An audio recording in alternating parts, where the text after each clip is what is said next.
All right, now we're doing 8Q, The Falling Speed of Petals. This is by Yuxi, and 84% of the people like it. When it's spring, Japanese cherries blossom. It's called sakura, and it's admired a lot. The petals start to fall in late April.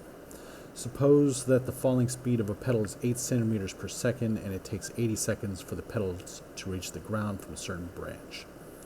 Write a function that receives the speed of a petal as input and returns the time it takes for that petal to reach the ground from the same branch. Note, the movement of the petal is quite complicated, so in this case we can see the velocity as a constant during its falling. Pay attention to the data types. If the initial velocity is non-positive, the return value should be 0. Alright, so on this one we're going to be using the ternary operator, and the ternary operator is the only JavaScript operator that takes 3 operands: a condition followed by a question mark, then an expression to execute if the condition is truthy followed by a colon, and finally the expression to execute if the condition is falsy. The operator is frequently used as an alternative to an if-else statement, alright? So, I mean, the syntax is just going to be condition, question mark, expression if true, colon, expression if false.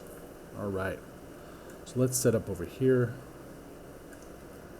Alright,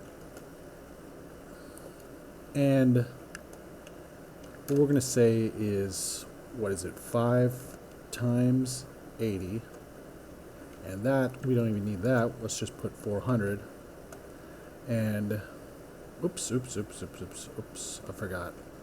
First we got to deal with this. Alright, so if v is greater than 0, we're going to do 400 divided by v, and if not, we're going to just put 0, right? And that's the answer right there. So let's test it out. Attempt it. Awesome. Submit it. Looks good. Very like my solutions. Okay, well, it's probably because there's a billion of that exact same one that I just did somewhere, but who knows. Anyway, whatever. Alright, and we'll see you next time.